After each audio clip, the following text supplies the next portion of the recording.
अगर आप आज की क्लास को ध्यान से पूरा देख लेते हैं ना, तो मैं आपको गारंटी देती हूँ कि आप जितने भी अंग्रेजी के छोटे छोटे वर्ड्स होते हैं ना, उन्हें बहुत ही आसानी से अंग्रेजी में पढ़ना और लिखना सीख जाएंगे। क्योंकि आज मैं आपको एकदम जीरो लेवल से, यानी कि एकदम बेसिक से अंग्रेजी सिखाने वाली हूँ। तो ध्यान से देखिएगा पूरी वीडियो को, एक भी पॉइंट उसका मिस मत करना, क्योंकि आज की क्लास आपके लिए बहुत ज्यादा खास होने वाली है। तो चलिए बिना किसी देरी के लेट्स स्टार्ट द वीडियो। सबसे पहले यहाँ पर लिखा है HI, इसे हम पढ़ते हैं हाय। क्या पढ़ेंगे इसे? हाय पढ़ते हैं। ह पे आ की मात्रा और य हाय। हाय का मतलब होता है नमस्ते। हाय यानी नमस्ते। तो जब भी हम किसी से मिलते हैं, आपने देखा होगा अक्सर, तो क्या बोलते हैं? हाय बोलते हैं, हाय, इस तरीके से ना। तो हाय का मतलब नमस्ते होता है। फिर है HELLO, इसे पढ़ते हैं हेलो। क्या पढ़ेंगे? हेलो। हेलो का मतलब भी नमस्ते ही होता है।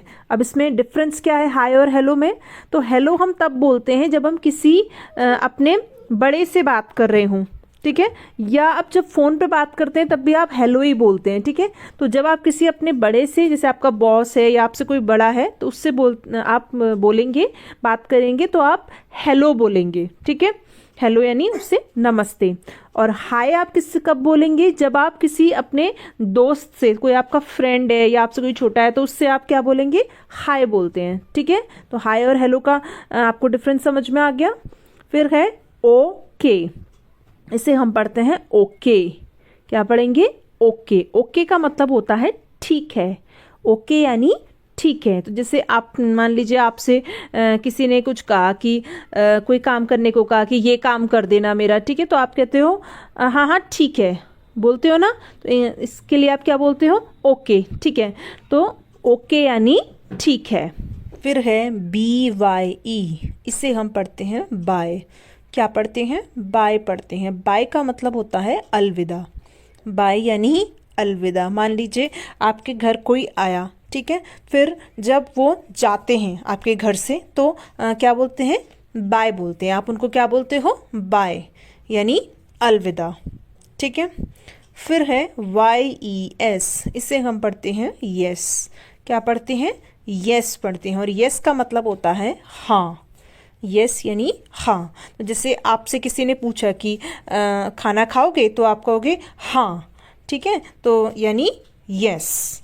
किसी भी काम को आपको हाँ बोलना है, यानी कि, तो उसके लिए यस बोलते हैं इंग्लिश में। फिर है NO, इसे पढ़ते हैं नो। क्या पढ़ते हैं? नो पढ़ते हैं। नो का मतलब होता है नहीं। नो यानी नहीं, ठीक है। तो मान लीजिए कि अगर आपको किसी ने पूछा कि तुम ये काम कर दोगे, तो आपको बोलना है कि नहीं, ठीक है। आपको मना करना है, तो आप उसके लिए नो बोलेंगे। किसी काम को करने के लिए हाँ अगर बोलना है, तो उसके लिए यस बोलते हैं। और नहीं के लिए, नहीं करना, तो उसके लिए नो बोला जाता है, ठीक है।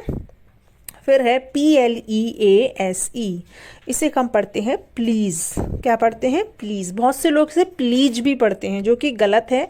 जब ये ज पे बिंदी आती है ना, तो ये ज बन जाता है। तो हम प्लीज़ पढ़ते हैं, प्लीज़। प्लीज़ का मतलब होता है कृपया। प्लीज़ यानी कृपया। यानी कि जब भी हम किसी से रिक्वेस्ट करते हैं, कोई नम्र निवेदन करते हैं, तो उसके लिए हम प्लीज़ बोलते हैं। जैसे कोई आपको किसी से काम करवाना है, तो आप प्लीज़ करके बोलोगे, प्लीज़ कृपया मेरा ये काम कर दो, प्लीज़ कर दो, ठीक है। तो रिक्वेस्ट करते हैं। फिर है HELP, इसे पढ़ते हैं हेल्प। क्या पढ़ेंगे? हेल्प। हेल्प यानी मदद करना। हेल्प यानी मदद करना। जैसे कहते हैं ना कि मेरी मदद कर दो, प्लीज़ हेल्प मी, तो हेल्प यानी मदद करना। फिर है THANKS, इसे पढ़ते हैं थैंक्स। क्या पढ़ेंगे? थैंक्स पढ़ेंगे। थैंक्स का मतलब होता है धन्यवाद। थैंक्स यानी धन्यवाद। जब भी आपको कोई कुछ देता है, ठीक है, तो आप उसको क्या बोलोगे? थैंक्स बोलोगे। या आप किसी को कुछ देते हो, तो वो इंसान आपको क्या बोलेगा?